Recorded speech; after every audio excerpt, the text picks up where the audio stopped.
Okay, this is my first attempt at making a video. We're doing it on the 34.3. Please have low standards. Okay, first thing we'll talk about is ammo loadout and equipment. Equipment is a little off standard in this. I recommend running gun laying drive, V-stab, and rammer.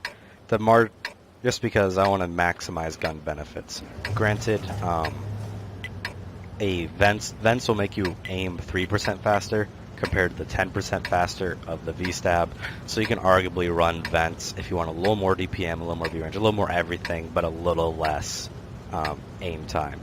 I guess you could in theory run optics too. I don't really know why you would on this tank, because this tank you don't really want to bother sniping in it.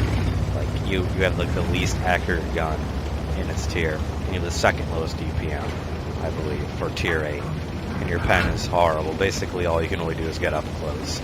And you can see a good example of how it's bad at sniping when I attempt to take a pot shot at this ARL across the map in like 2 seconds. This is kind of a waste of time. Probably shouldn't have done it. I was just greedy. This should have kept them going up the hill, because I get more or less punished by this because, look, right now there's a shaft unit there. It could have been a little higher up the hill. Could have gotten an extra 400 damage. Would have made my hit. But anyways, I recommend platooning this tank. It's really nice.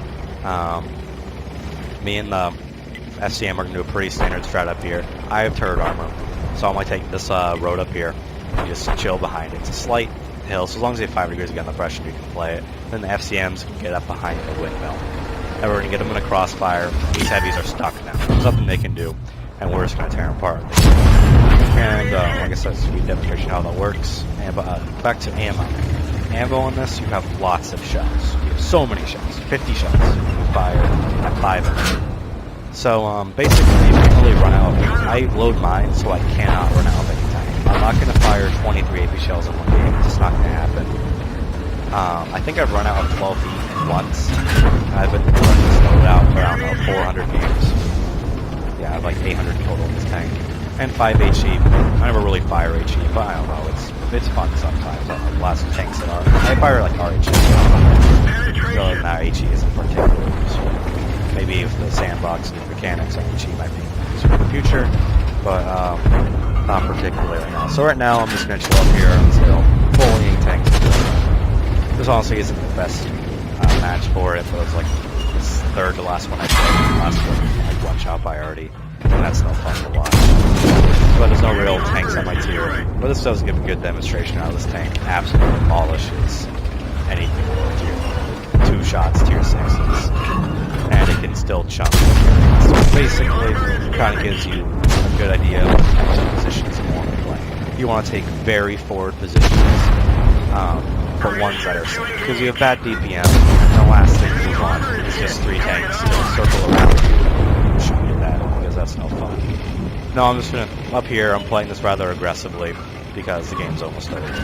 Now this shot, I would not have taken if you did not have such a huge lead and if I was not full hit points, because I immediately get punched right before I fire, actually. I get a hit for a decent chunk by the T-20 get brought up. And now I'm starting to go down this hill right here. There's a bird in there, as you can see. Anyways, from this angle, I'm aiming a little bit down, so the slower plate is a little hard to hit, and if I get bad RNG. So I decide to screw it on my low heat and just shoot through his front as I can. You can shoot heat, you do not shoot heat, it doesn't really matter.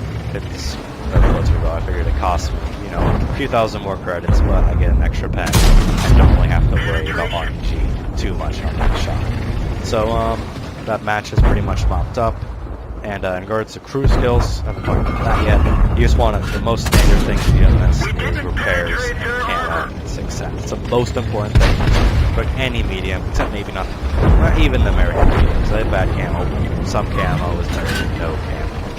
Because that allows you to line up shots about getting spotted at 350 meters a lot of times. All that good stuff. And obviously, if you're tracked, you're not going to go anywhere. You're in a bad time. You're going to waste your repair kits. And then for equipment, it's pretty obvious, pretty standard. You can run repair, medkit, and automatic fire extinguisher. Don't waste your time for manual fire extinguisher. You can catch on fire so infrequently you can pay a premium to not have to push your 6 millimeter fire out and reduce fire chance. So Thanks for watching my first video. I'm gonna see how it turned out.